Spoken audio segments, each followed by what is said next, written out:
Esta bandera pertenece a la República Árabe Saharaui Democrática, un pueblo en el exilio, una nación sin patria.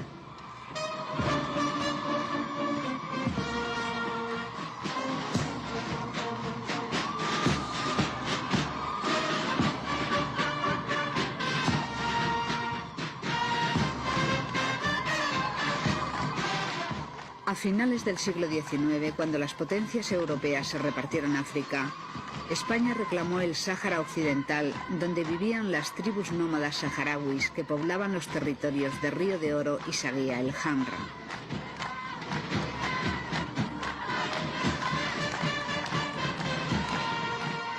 En 1946 son sometidos y unificados bajo el nombre de Sáhara Español, territorio de 266.000 kilómetros y una población autóctona de 74.000 habitantes, según el último censo hecho por los españoles antes de abandonar el Sáhara.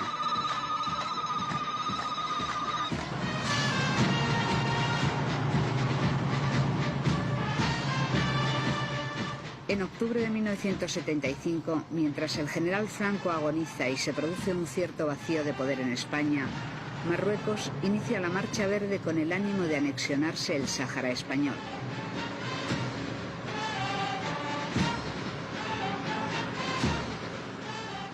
La tensión crece entre nuestro país y Marruecos.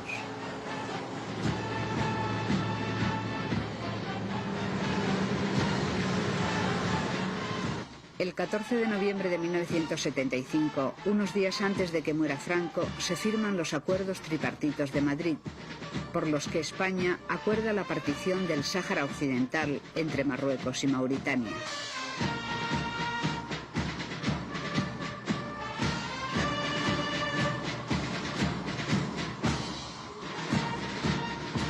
En diciembre de 1975, los saharauis ven frustradas sus esperanzas de independencia. Abandonan el Aaiún, capital del Sáhara, y se dirigen hacia la ciudad argelina de Tinduf. Desde entonces viven en campos de refugiados. Mientras se produce el éxodo de los legítimos dueños del Sáhara, comienza la ocupación militar marroquí.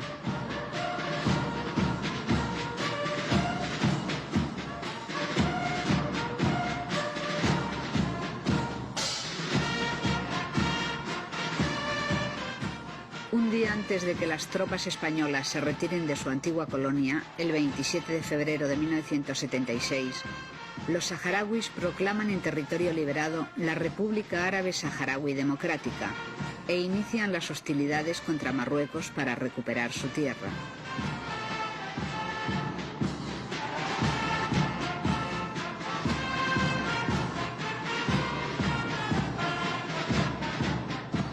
En 1986, este pueblo en el exilio conmemoró sus 10 años de existencia con un desfile militar y civil que repasó toda su historia y demostró su existencia.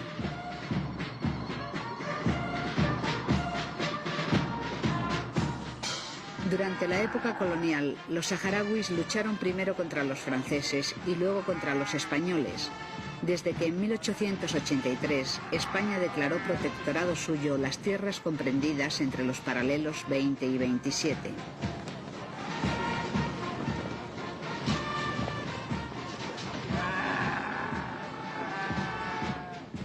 Combatieron en el pasado con sus túnicas azules y sus fusiles.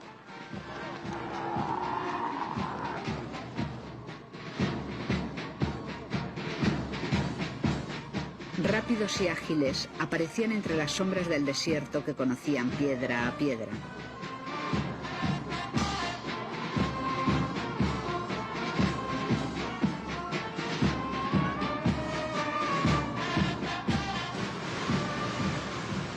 En realidad, los guerrilleros del Frente Polisario no han cambiado demasiado.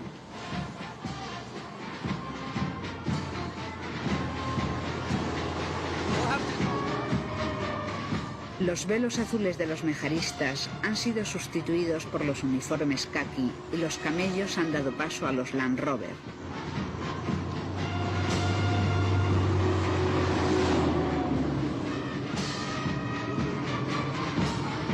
Estamos asistiendo asistiendo a un desfile militar por parte de la República Árabe Saharaui Democrática realmente impresionante.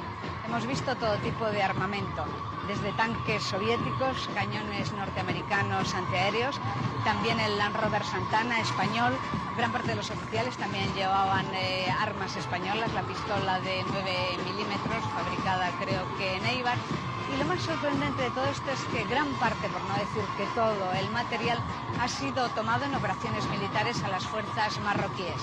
También hemos visto desfilar a las mujeres, que en la primera parte de la revolución tomaron una participación muy activa en todos los enfrentamientos militares, pero que ahora están en la retaguardia. No obstante, como son militares, están encuadradas en el ejército, tienen perfecto derecho a desfilar con sus ametralladoras. Ahora, sin embargo, están simplemente dedicadas a transmisiones y a sanidad fundamentalmente.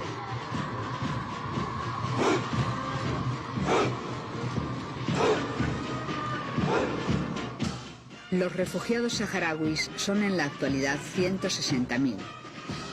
Se ha seguido una política eminentemente natalista. Los hijos de los combatientes del Frente Polisario han aprendido a hacer la V de la victoria antes que a caminar. Como en tantas otras luchas de liberación, quienes hacen la guerra desean la paz.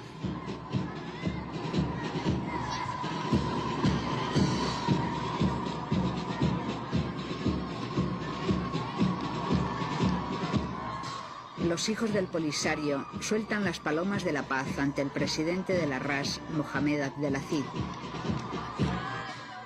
Estos niños, nacidos todos en el exilio, quieren que termine la guerra del desierto para regresar a la tierra que nunca conocieron.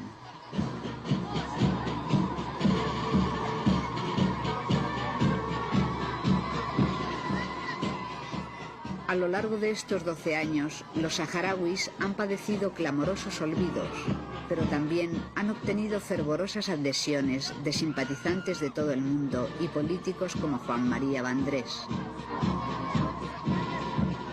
¿Podría decirse que ha disminuido la solidaridad de los políticos españoles con el Polisario? Pues no lo sé, eso habrá que preguntárselo a ellos. Pero yo en cambio sí puedo decir por qué he venido aquí. Cada uno tiene sus debilidades. Y yo realmente este problema del pueblo saharaui, este problema del Frente Polisario, esta lucha terrible, sin cuartel, por conseguir simplemente lo más elemental, la libertad de su pueblo, tener su propio territorio, tener a su gente en su sitio, me parece que merece nuestra consideración y la solidaridad. Además, yo entiendo que realmente España tiene una responsabilidad especial, mayor que el resto de los países de Europa, y que hay que estar con esta gente. Yo hoy he visto muchas cosas, estos días hemos visto muchas cosas aquí, pero simplemente una, esos ojos inmensos de los niños que ya se educan sabiendo que esta es su patria y que quieren libertad, me parece que está augurando definitivamente el triunfo de esta lucha heroica de este pueblo que simplemente quiere reconquistar la perdida libertad.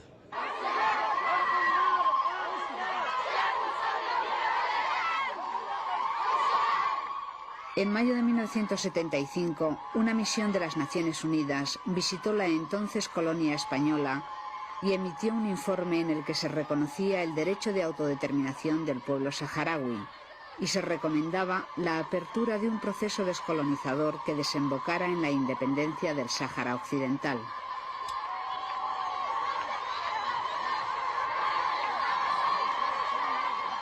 Desde entonces, la llamada Batalla de las Arenas ha causado miles de muertes e innumerables pérdidas materiales a uno y otro lado del muro.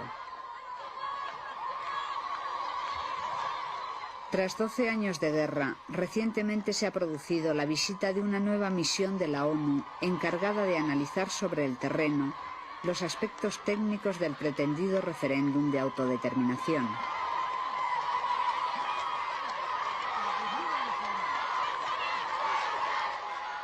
La misión de las Naciones Unidas ha visitado El Aaiún, capital del territorio actualmente administrado por Marruecos, y al otro lado del muro ha recorrido los campamentos de refugiados en Tinduf, comprobando que existe un pueblo saharaui en el exilio.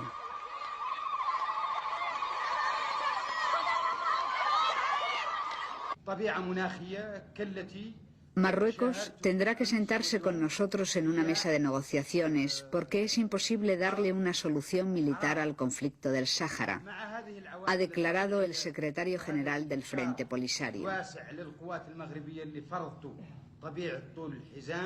Mohamed Abdelaziz ha recordado nuevamente que en los últimos años la RAS ha ganado todas las batallas políticas, puesto que ha sido reconocida por 63 países miembros de las Naciones Unidas. Este pueblo sin patria vive en la Hamada, la zona más árida del desierto. Desafían a la naturaleza desde sus modestas tiendas de refugiados, pues solo han construido con cemento los edificios destinados a hospitales y escuelas.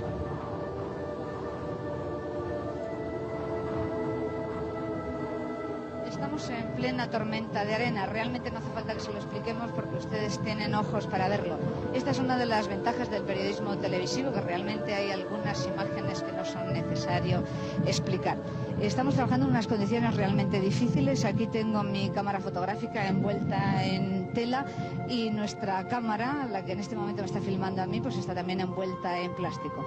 El pueblo saharaui lucha contra un medio realmente hostil. No solamente lucha por recobrar su tierra, su territorio, sino que realmente tiene que hacerlo en unas condiciones a veces tan difíciles como ustedes están viendo. Pero ellos han decidido no amedrantarse ante ningún tipo de hostilidad, ningún tipo de viento, como pueda ser el siroco, este viento lleno de arena, o el irifi, que es un viento todavía peor porque es un viento caliente que asfixia. Entonces hoy tenían preparadas una serie de actividades consistentes en bailes, danzas y mostrarnos un poblado antiguo tal y como vivían los saharauis antiguamente, y han decidido hacerlo pese, como podría decirse en este caso, contra viento y marea realmente.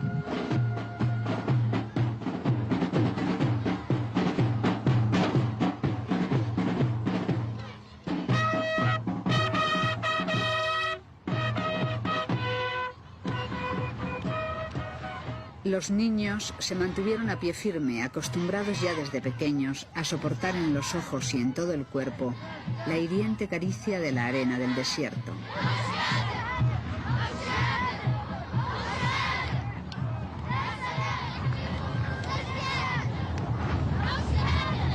No pudimos detenernos a ver los trabajos manuales que tenían preparados para enseñarnos.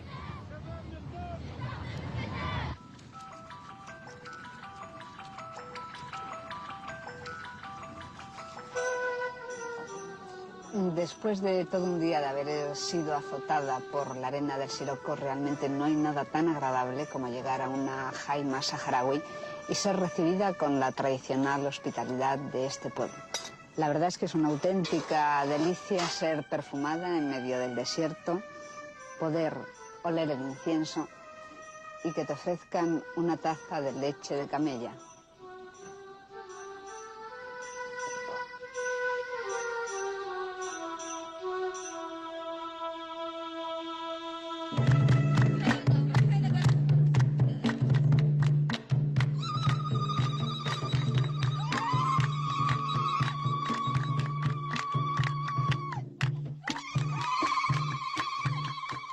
También es un placer asistir a un espectáculo de danzas tradicionales.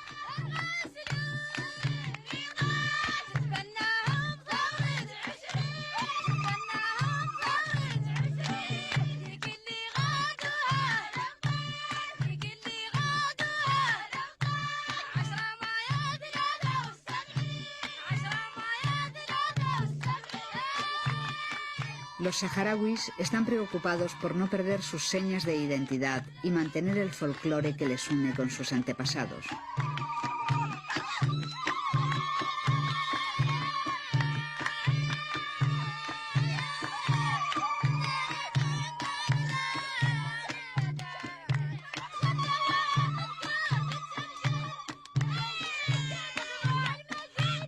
Muchas mujeres continúan haciéndose dibujos en las manos con henna y vistiéndose con la tradicional túnica, aunque la revolución ha inducido a otras muchas a cambiar la melfa por el pantalón caqui.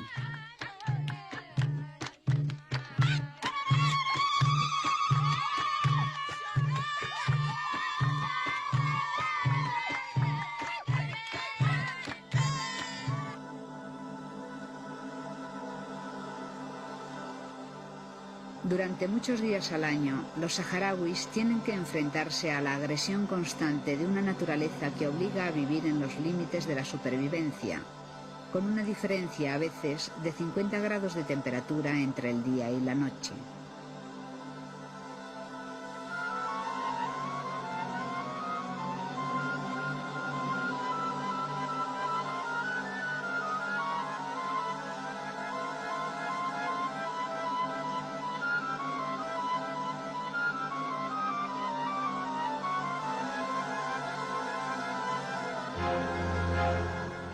Esta aspereza de vida se extiende también a las propias relaciones humanas, como nos explica a través de su mirada profunda Heltoun Hayat de la Unión de Mujeres Saharauis. El frente potencia la natalidad. ¿Vosotros tenéis hijos para la guerra o para la paz? Nosotros tenemos hijos para la paz y para poder luchar para garantizar esa paz. Porque para nosotros nuestra aspiración no es la guerra, sino la paz. Por lo tanto, nosotros ahora estamos preparando las nuevas generaciones para el día de mañana, quiere decir, para la construcción. Ya, pero como mujer no es doloroso tener un hijo sabiendo que es un hijo que va a ir a la guerra. Es muy doloroso y deseamos que eso, que no llegue un día de que esta generación participe en la guerra, y por eso estamos luchando para conseguir conseguir establecer la paz en nuestro territorio, para que nuestros niños puedan disfrutar plenamente de la paz, porque consideramos que la paz es lo más importante para toda la humanidad.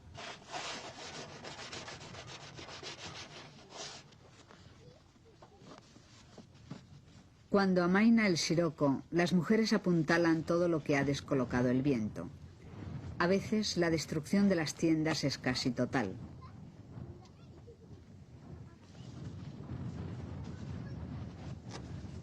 Con ese tradicional espíritu solidario que caracteriza a su pueblo, las mujeres se ayudan unas a otras a remendar las tiendas.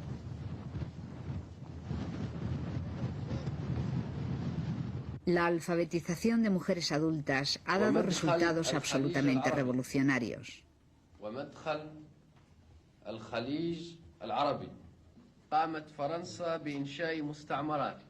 Ellas se encargarán de la educación de las nuevas generaciones y de la mentalización de las masas populares.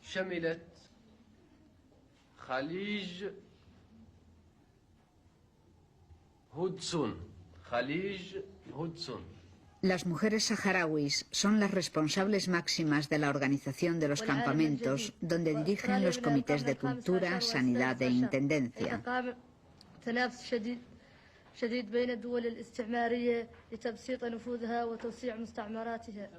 En la actualidad, la mujer saharaui constituye el 50% de la revolución, puesto que participa plenamente en la lucha, como explica la secretaria general de la Unión de Mujeres Saharauis. Cuando se crea el Frente Polisario desde 1973, desde su primer congreso, ya la mujer estaba presente en ese congreso. O sea que el Frente Polisario no es creado solamente por hombres, sino es creado por todo el pueblo, y dentro de ese pueblo están las mujeres. También porque durante todo este proceso de lucha, ya que vamos por 14 años de lucha del Frente Polisario, tanto contra la colonización española como contra la ocupación marroquí, como has podido observar, nosotras las mujeres saharauis hemos tenido una importante participación, que bueno, hemos logrado mucho, pero no nos conformamos todavía con eso, porque en realidad hay muchas cosas todavía que tenemos por delante que hacer, hay muchas perspectivas que tenemos todavía por hacer. Y en la actualidad, en los campamentos de refugiados saharauis, la mujer saharaui prácticamente ella es la que dirige esos campamentos con sus instituciones nacionales. La mujer tiene ahora una participación muy importante en el proceso revolucionario, porque bueno, ella es maestra, ella es enfermera, ella es educadora, ella se instruye, recibe unas instrucciones militares y ella está presente en todos los dominios. no solamente en estos dominios, sino también en el dominio político. Hay mujeres que son miembros del buró político, por ejemplo, los congresos populares, tanto de base como congresos populares generales, la mujer participa, da su punto de vista, y no solamente participa con decisiones, con opiniones, sino también elabora esos programas, esas ideas planteadas en esos congresos. ¿Crees realmente que una mujer puede aceptar de buen grado que otra mujer vaya a vivir con ella en el hogar y compartir el marido con otra mujer? Para la mujer saharaui en la época colonial, el aceptar una poligamia era por intereses, exclusivamente intereses económicos, porque bueno, era su familia pobre, porque tenía necesidad. Entonces en caso de que había un hombre rico y tal, aceptaba casarse con él, pero por cuestión de interés.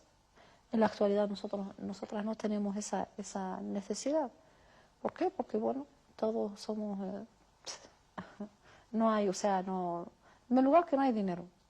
En segundo lugar que no hay ricos, o sea, ni hay pobres. Todo el mundo vive en la misma condición.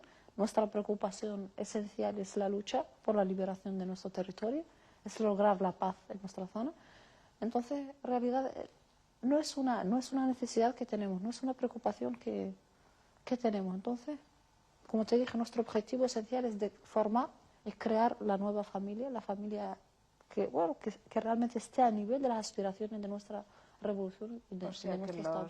los casos de poligamia son mínimos. Son mínimos y por razones, no por necesidad económica en absoluto, ni por cuestiones discriminatorias ni nada de eso, sino porque, bueno, no todo el mundo piensa igual y a lo mejor hay para una mujer que lo acepta o para un hombre que no tiene ningún problema.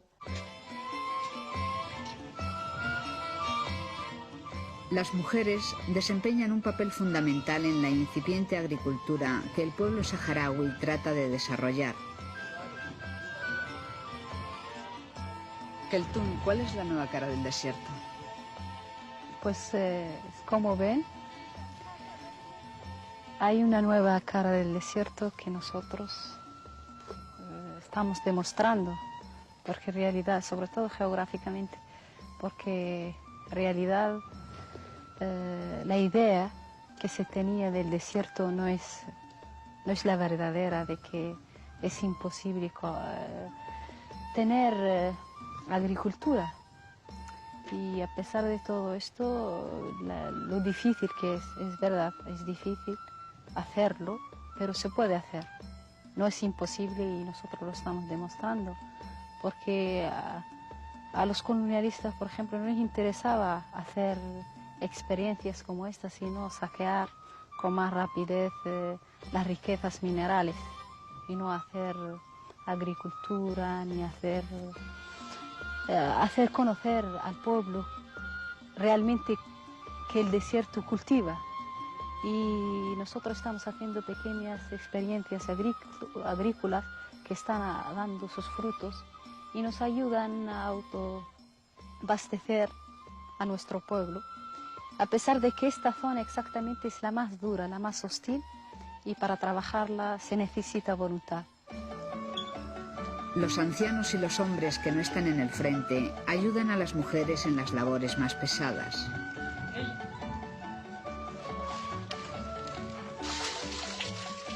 Para encontrar en el desierto las capas subterráneas de agua, hay que profundizar a veces hasta 50 y 60 metros. Los saharauis no tienen tradición agrícola, pues fueron nómadas dedicados a la ganadería.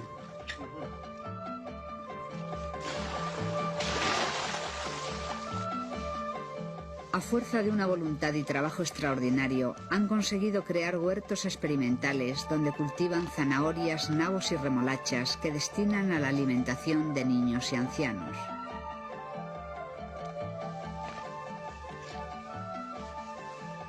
A pesar de vivir en la zona más árida del desierto, han conseguido arrancarle a la tierra hortalizas de asombroso tamaño.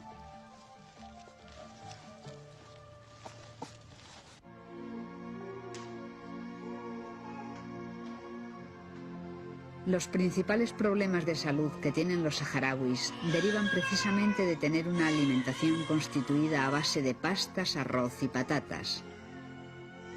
Presentan casos de avitaminosis.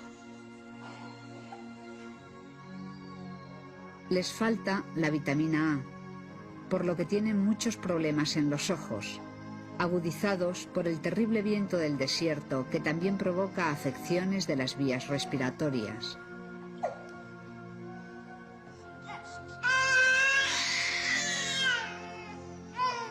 En cada vilaya o región existe un hospital donde se atienden las urgencias fundamentales y el nacimiento de los niños. Para las operaciones graves tienen que ser trasladados a los hospitales de Argelia, al igual que los heridos de guerra.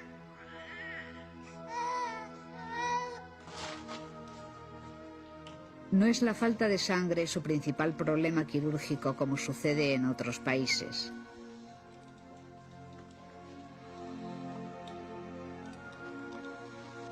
En la línea de solidaridad que les caracteriza, los saharauis se ofrecen sangre con facilidad unos a otros.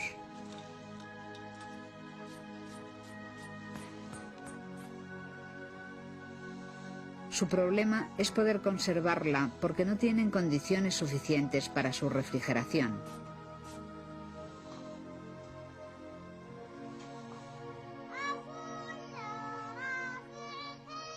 Gracias a las ayudas internacionales recibidas y a sus propios recursos distribuidos comunitariamente, todos los niños saharauis reciben comida y educación gratuita.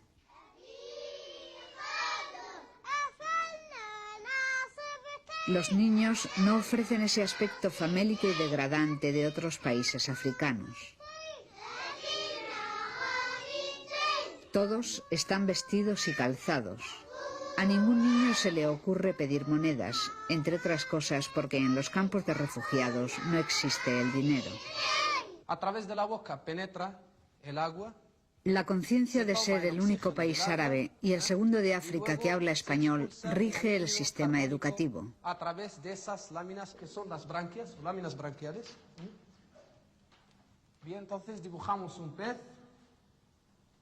Junto a la lengua oficial, el árabe, los niños aprenden el español a pesar de no recibir apenas ayudas de nuestro gobierno. Como vemos aquí, el material didáctico que utilizan procede de instituciones privadas españolas o sudamericanas. En este sentido, la escasez es abrumadora. Tienen pocos libros y desconocen las diapositivas y los medios audiovisuales. La pizarra se convierte así en el único medio para poder desarrollar la creatividad.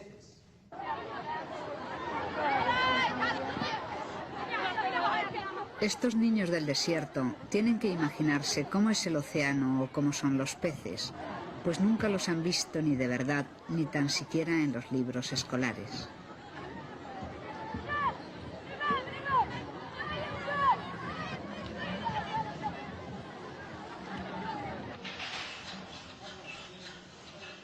Otra preocupación de los saharauis es poder contar con cuadros medios cuando triunfe la revolución.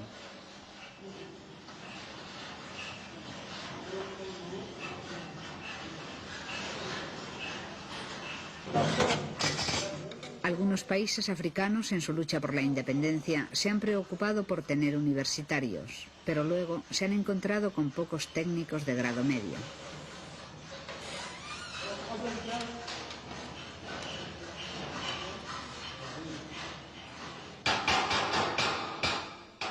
Para evitar este tipo de fallos, han creado un centro profesional de maestría industrial, donde los adultos reciben clases de electricidad, chapistería y carpintería. Y hay que poner esto en esta claveja, en su enchufe. La escasez de medios hace que aprendan en maquetas el funcionamiento de las luces de los coches. Lámpara que el generador que no carga hasta que empiece a girar el motor ese y se apaga la lámpara y sigue funcionando.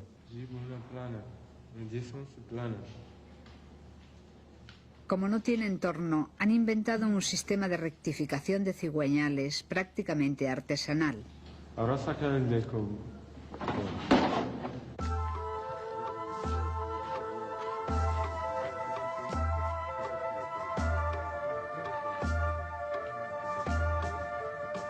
Este recorrido por escuelas y dispensarios nos dan idea de la voluntad de ser y existir de un pueblo que para iniciar su lucha tuvo que valerse de los coches y las armas tomadas al enemigo en los distintos enfrentamientos.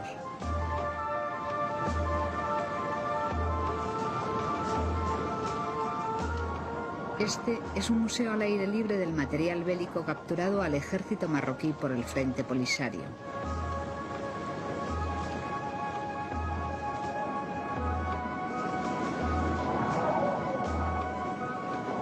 Aquí están almacenados diferentes tipos de vehículos blindados y camiones que el Frente Polisario no puede, no quiere o no necesita utilizar.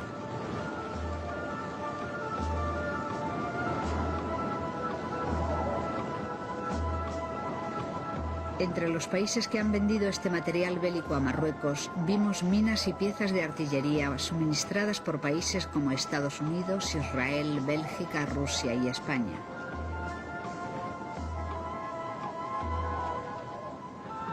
Estos son Land Rover recuperados a España, parte y en parte son los saharauis que han estado en las tropas nómadas y fueron a las filas del Frente Polisario con todo su material. Aquí como veis son bombas americanas que están utilizando en la guerra. Aquí podemos ver 3 clases de bombas que son prohibidas, el uso suyo está prohibido internacionalmente, que son las bombas de napalm y las bombas de fragmentación y otras bombas que son se usan contra los blindados. Estas bombas que vemos aquí son las bombas de fragmentación que contienen 300 bombas pequeñas y cada una tiene 300 trozos que se usan contra la infantería.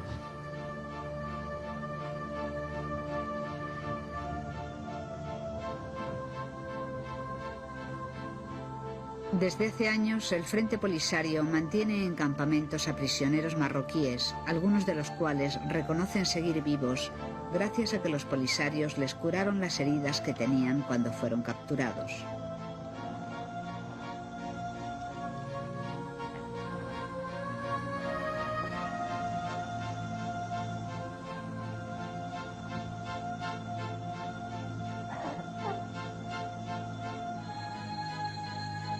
Muchos declaran haber acudido al frente obligados por la penuria económica de sus familias, sin saber explicar por qué luchan. Otros aseguran comer lo mismo que sus guardianes y casi todos reconocen la inutilidad de una guerra entre hermanos. Entre los prisioneros marroquíes hay uno que habla español. Usted es marroquí, ¿verdad? Sí, soy marroquí. ¿Dónde ha nacido? Yo nací en Melilla. ¿Cuál es su grado militar? Brigada jefe. ¿En qué momento fue usted capturado? Fue capturado pues, en el año 79, el 11 del 8. ¿En qué misión? De misión de operación. En una operación. Sí, pero ¿iba usted de piloto o es...? No, infantería. ¿Qué tal está usted siendo tratado como prisionero? Pues bien. ¿Cuáles son las esperanzas que tiene usted? Me imagino que será ser liberado. Esperanza, pues... Creo que habrá esperanza con el tiempo. ¿Quiere usted mandar un mensaje a sus familiares a través de Televisión Española? Porque la Televisión Española se ve perfectamente, sobre todo en el norte de Marruecos. Sí, el norte de Marruecos se ve bien. Bueno, pero he hablado o he escrito. Como usted quiera, si quiere hablar, aquí tiene más. Sí, me parece que he escrito mejor. Casi todos coinciden en pedir a sus mujeres fotos de los hijos pequeños. Todos mantienen la esperanza de obtener la libertad algún día, aunque no saben muy bien cómo y cuándo será posible, pues la guerra continúa desde hace 12 años.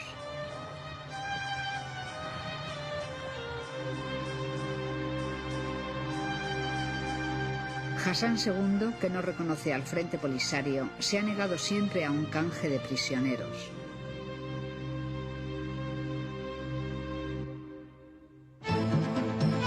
Los combatientes del Frente Polisario quisieron demostrarnos sobre el terreno que el muro marroquí no es tan impenetrable como pudo pensarse en 1980 cuando se construyó el primer tramo.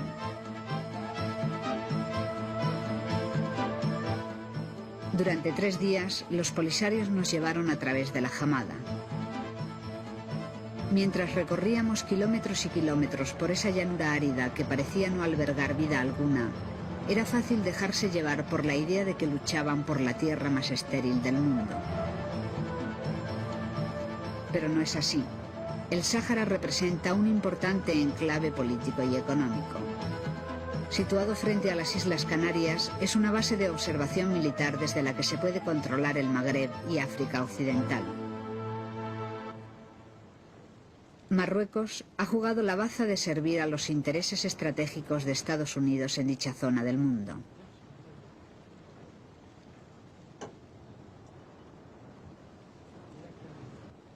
También defiende para sus propios intereses las importantes reservas de fosfatos y petróleo que existen en dicho territorio.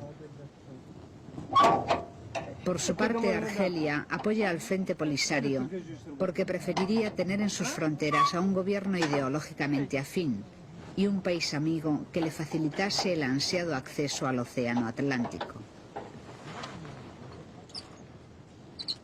Parábamos lo mínimo imprescindible para reparar los pinchazos de ese dromedario del desierto que engulle gasolina con voracidad. No estamos muy lejos del famoso muro y creo que dentro de un rato tendremos la ocasión de verlo más cerca.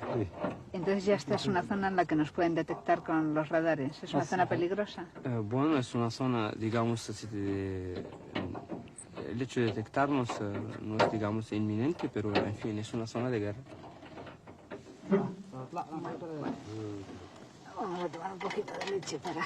También reparábamos nuestras propias fuerzas, siempre con la austeridad que estas situaciones imponen.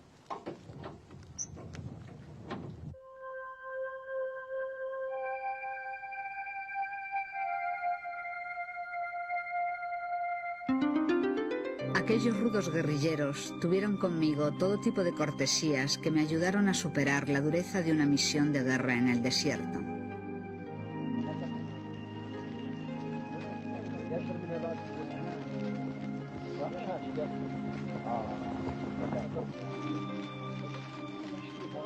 Me ofrecían siempre en primer lugar lo mejor de los escasos alimentos que llevaban, y por las noches desmontaban los cojines del vehículo para que no durmiera en el saco sobre el frío y duro suelo.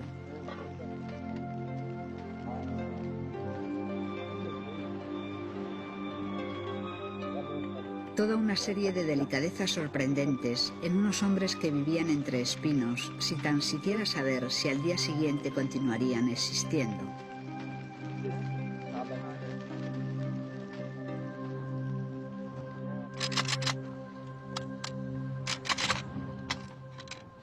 Estábamos ya a unos 70 kilómetros del muro.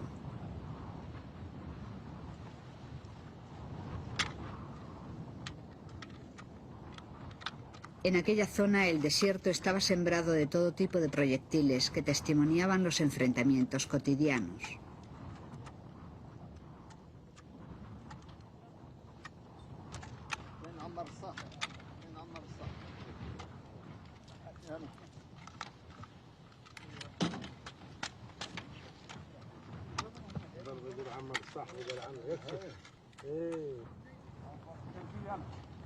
El día anterior al ataque limpiaron sus armas y realizaron algunas prácticas de tiro.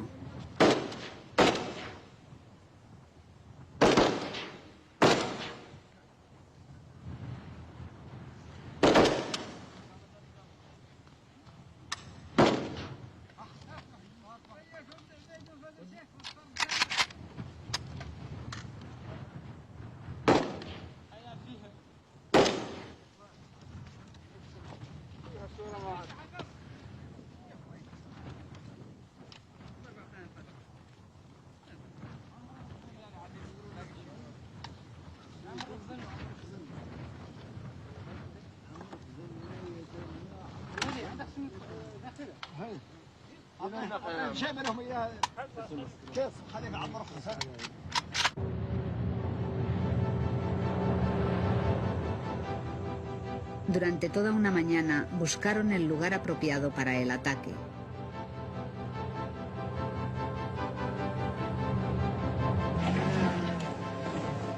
Nuestro Land Rover circulaba a poca velocidad para evitar el ruido y ser detectados por el sofisticado radar de los marroquíes.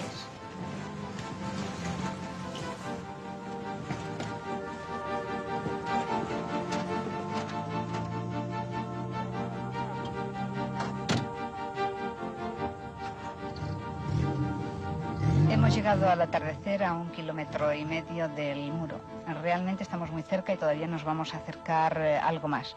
En realidad ya las fuerzas marroquíes pueden habernos detectado, puesto que tienen radares que alcanzan hasta 60 kilómetros. Este radio de acción realmente es muy peligroso. Nosotros les vamos a mostrar el muro dentro de poco.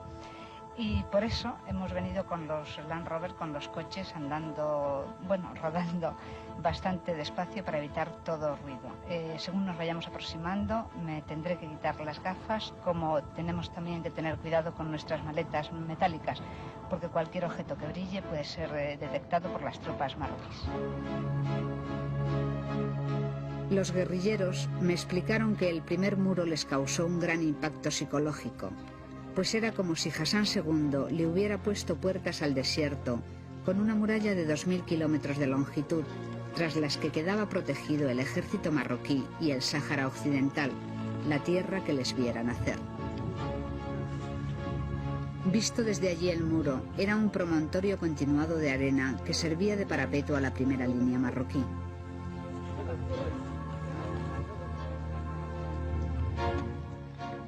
Por fin eligieron el punto del muro que sería atacado al día siguiente ante nuestra cámara.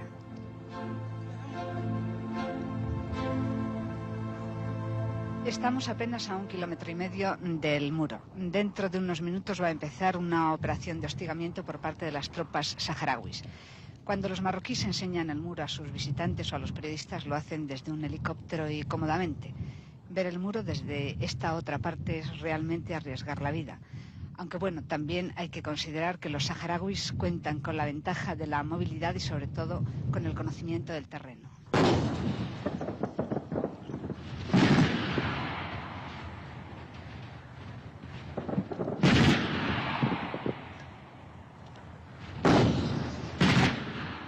Con 3 vehículos habíamos convergido sobre una guarnición militar para atacarla durante algunos minutos.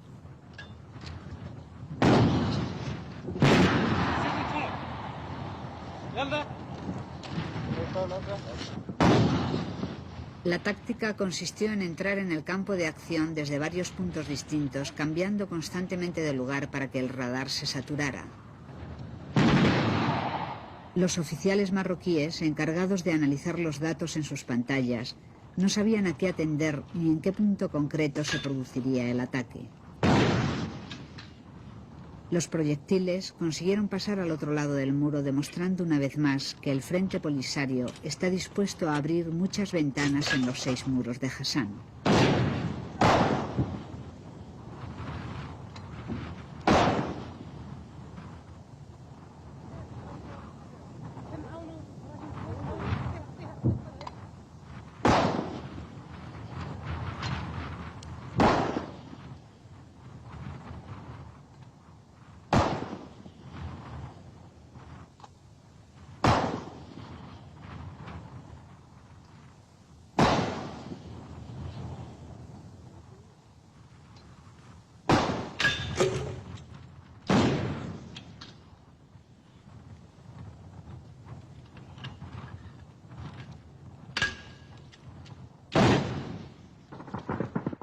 Una vez detectados, la respuesta de los marroquíes no se hizo esperar. De pronto oímos un silbido, una explosión y una humareda negra a 100 metros. Era el saludo de los cañones marroquíes.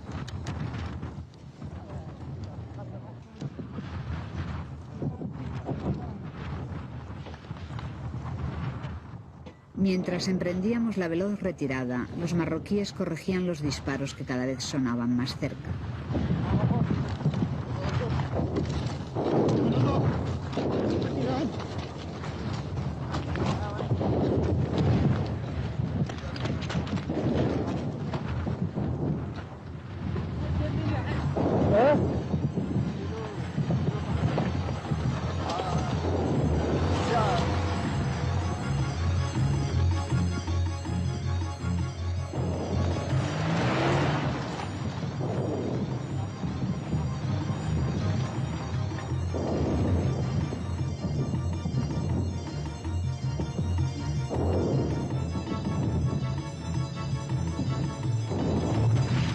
Para mí, aquella era la última noche de los 3 días vividos peligrosamente con los combatientes. Ellos continuarán luchando hasta regresar a El Aaiún o dejarán la vida en el intento. Les da fuerza saber que la historia de los pueblos en lucha por su independencia ha demostrado numerosas veces que se puede matar al gallo que anuncia el amanecer, pero no se puede detener la llegada del alba.